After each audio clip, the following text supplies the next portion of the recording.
Meu recado aqui é justamente analisar esse cenário econômico que a gente está traçando aqui e vislumbrar oportunidades de criação de emprego e renda no seu local de atuação.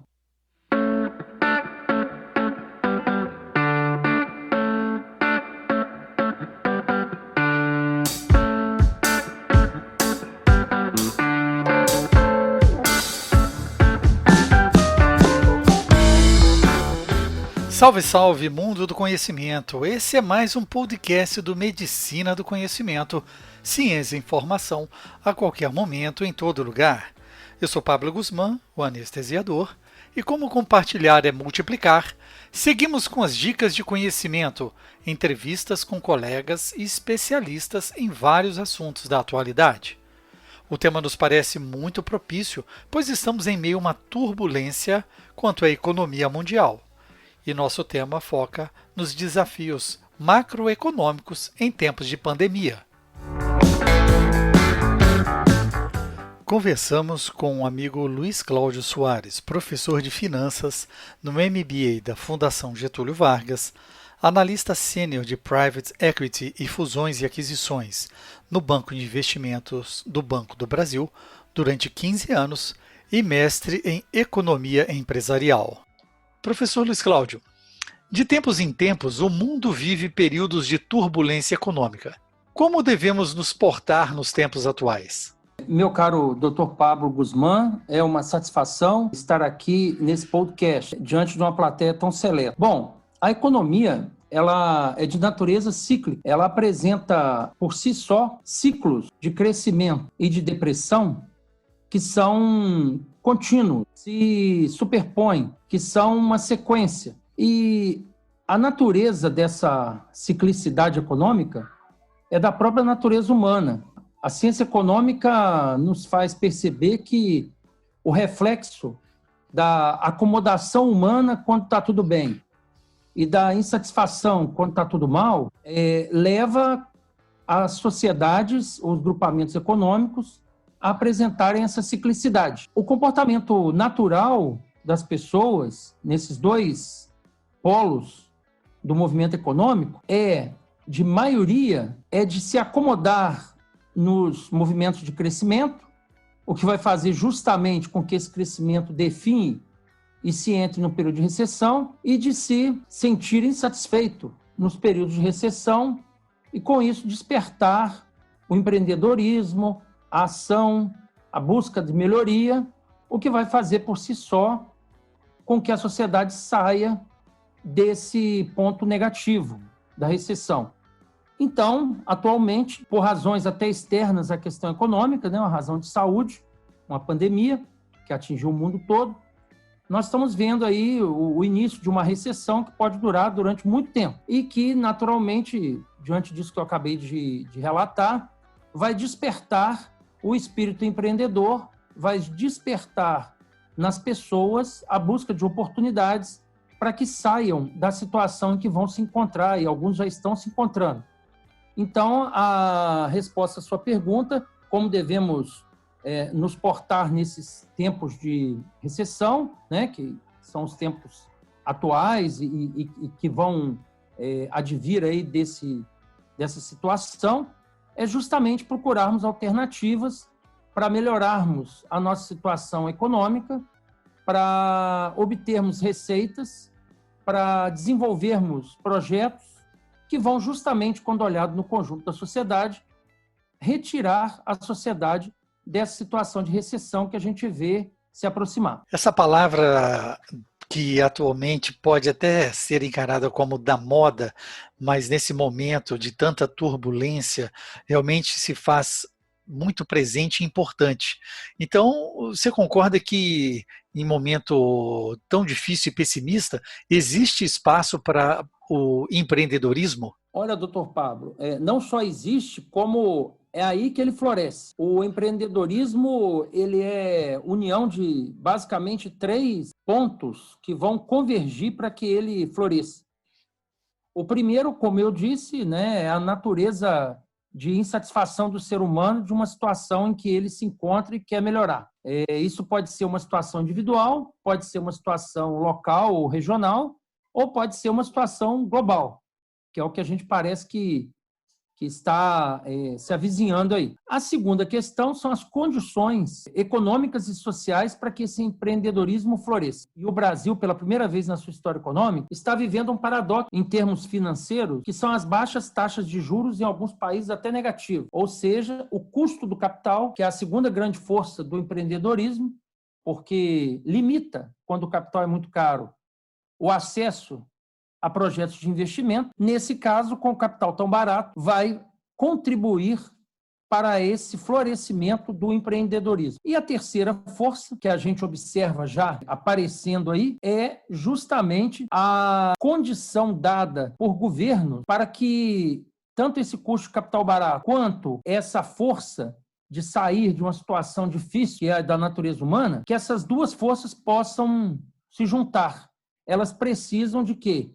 De condições de legislação, de regulação, estrutura política e estrutura legal para que floresça. E o que a gente está assistindo aí, justamente nesse sentido, são os governos criando facilitações para essa atividade empreendedora. A natureza do empreendedor, ela depende do ambiente no qual ele está. E se os governos sentem a necessidade de facilitar essa ação do empreendedor, como já estão sentindo e vão sentir cada vez mais nesse cenário atual, está formado aí a tríade, né, que vai facilitar o desenvolvimento do empreendedorismo nesses tempos que nós estamos vivendo. E nesses momentos também, o senhor acredita que existem oportunidades de investimento? Em teoria de finanças, doutor Pablo, que a decisão é tomada com base num conceito que é o custo de oportunidade. O custo para eu fazer o que estou fazendo é eu deixar de ganhar o que eu poderia estar ganhando caso estivesse fazendo outra coisa. A oportunidade de investimento, ela vem justamente residir em momentos onde este custo de oportunidade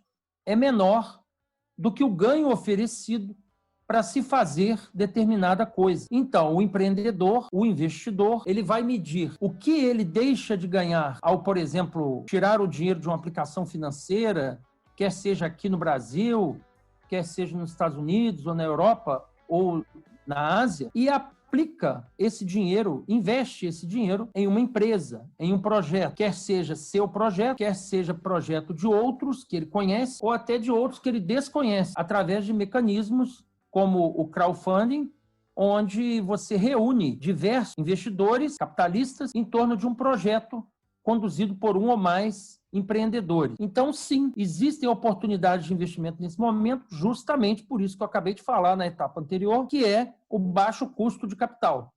Então, por exemplo, se eu, como empreendedor, vislumbro uma oportunidade de ganho numa determinada atividade, e essa oportunidade de ganho é maior do que o custo do dinheiro que o meu governo ou que os bancos, aonde vai ser realizado o meu projeto, estão oferecendo, de custo de capital, ou seja, de taxa de juros, eu vou realizar esse empreendimento. Então, sim, a resposta é: existem oportunidades de investimento nesse momento, dado o baixo custo de capital que o mundo inteiro está atingindo. Já vinha atingindo antes dessa epidemia, né? E agora, mais ainda, a gente observa a redução de taxa de juros. E qual seria o nosso maior desafio macroeconômico nesse momento de pandemia? Eu tenho visto umas notícias dando conta de que a inflação está reduzindo. Ora, num cenário de inflação muito baixa, a gente observa aí o Banco Central, já vem fazendo isso, reduzindo as taxas de juros, principalmente a taxa Selic, agora aqui no Brasil. Ocorre que eu encaro como um grande desafio nosso a continuidade da produção de bens e serviços para que eles não se tornem escassos. Por quê? A partir do momento que você tenha uma trava na economia no lado da produção de insumos, fornecimento de matéria-prima, quando você tenha uma situação de encarecimento dos custos, você aí sim pode ter uma inflação alta, porque dada a baixa oferta, né, a chamada inflação de oferta, a demanda está reduzida por conta da recessão, por conta da crise. Mas se você tiver uma depressão e conseguir viver num mundo onde a oferta vai se reduzir, aí os preços os poucos produtos demandados por poucas pessoas ainda assim subiriam. E aí as taxas de juros, historicamente usadas como instrumentos de política monetária para controlar a inflação, subiriam. E aí você reduziria justamente esse ambiente que a gente acabou de comentar de oportunidade para o empreendedorismo. Um primeiro desafio macroeconômico que eu vejo é a parte da oferta da economia se manter diante dessa recessão para que nós não venhamos a viver aí um problema de inflação de oferta. Um segundo ponto desse desafio macroeconômico, que eu não diria que é somente um, né? Gostaria de abordar o outro, é a questão do câmbio. O Brasil, conseguindo controlar essa oferta, como eu acabei de mencionar, e, consequentemente, não aumentando a taxa de juros, ou seja, mantendo o ambiente propício para o empreendedor, por outro lado, ele reduz a atratividade das parceiras para estrangeiros aqui dentro, historicamente altas e atrativas, o que vai fazer com que a fuga de capitais, que já acontece desde outubro, novembro de 2019, continue. Essa fuga de capitais eleva o preço do dólar, eleva o câmbio, o que faz gerar nova área aqui dentro pelo aumento dos custos em dólar, que são, às vezes, insumos de produtos que a gente produz aqui dentro do Brasil. Muito embora favoreça o exportador, encarece para o importador e a balança comercial brasileira sofre com isso. Então, eu diria que o maior desafio macroeconômico nesse momento para o Brasil, né, é composto por esses três pontos. Manter a taxa de juros baixa, manter a inflação baixa, ou seja, dar condições para a oferta continuar, e a gente está vendo o governo fazer isso, mantendo os canais de distribuição funcionando, em questão de alimento, de remédio, a logística. O agro anunciou que vai ter uma safra de 240 milhões de toneladas, uma safra recorde. Então, o maior desafio macroeconômico que eu vejo nesse momento para o Brasil é justamente manter essa inflação baixa, manter a taxa de juros baixa e saber conviver com esse câmbio alto, que vai ser decorrência desses dois movimentos que eu falei. É como se a gente tivesse aí um tempo para respirar e tomar fôlego para poder crescer. O ministro Paulo Guedes tem comentado isso, né? Acabou o tempo do câmbio barato e nós vamos ter que saber conviver com isso. Eu acho que esse é o maior desafio macroeconômico atual, lidar com essas três variáveis: taxa de juros, inflação e câmbio. Interessante que a gente também não pode ser totalmente pontuais, nós temos que ter memória histórica, né? E isso nós passamos já em situações bem distintas e não tão distantes assim, por quedas, por recessões, e o mundo sempre deu a guinada por cima. O que você acha? Qual que seria o seu recado e a sua mensagem para os nossos colegas médicos que assistem o podcast Medicina do Conhecimento? Meu recado aqui é justamente analisar esse cenário econômico que a gente está traçando aqui e vislumbrar oportunidades de criação de emprego e renda no seu local de atuação, seja através do associativismo, né, com demais profissionais. A gente vê muito isso na área médica, né? Clínicas, hospitais, até desenvolvimento de projetos de equipamentos na área médica.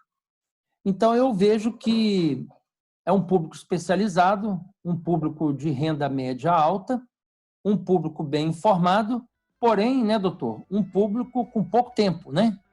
Com pouco tempo para essa análise, e aí vem bem a calhar esse instrumento aqui do podcast. E, diante disso, recomendo leituras aí bem rápidas, informação rápida e certeira de boas fontes, para que, municiados aí de informações corretas, ainda mais em tempo de fake news, né, tem que ter muito cuidado quanto a isso, poder se portar, se posicionar nesse momento turbulento que, como o senhor mesmo disse, vai passar, né? Até a crise de 29 passou, a crise do subprime de 2008 passou, 11 de setembro de 2001 passou. Então, tudo passa. A questão é quanto tempo vai levar essa turbulência e como a gente vai se portar. Então, eu indico que, nesse momento, haja reflexão, estudo, uma postura menos agressiva nos investimentos, porém assertiva, né? Quer dizer, não dá para ficar com dois pés atrás, né? Não vai se sede ao pote, mas também não vai se ficar com dois pés atrás. E para isso, informação, conhecimento e visão de longo prazo são necessários. Então, é isso que fica o recado. O recado de um cenário turbulento, porém com muitas oportunidades para quem for empreender. E de olho nessas três variáveis macroeconômicas, né? A inflação, a taxa de juros e a taxa de câmbio, que vão nortear justamente para onde vai essa condução da política macroeconômica e quais as oportunidades que essa condução dará aos agentes econômicos aí, pessoas, empresas e governo. Gostou desse assunto? Deixe um recado para a gente lá no link da Rádio Web Medicina do Conhecimento, www.medicinadoconhecimento.com.br. Você pode escolher também a sua plataforma e ouvir mais podcasts. Escolha pelo Spotify, iTunes, SoundCloud e YouTube. Na Medicina do Conhecimento, você escolhe o player da sua preferência. E também é muito importante o seu feedback. Não deixe de compartilhar nas suas redes sociais e deixar seu like. Isso nos ajuda e aumenta a divulgação do projeto. Além disso, você pode entrar em contato sugerindo o próximo tema. Fique ligado nas redes sociais Twitter, Facebook e Instagram Medicina do Conhecimento. Afinal, compartilhar é multiplicar.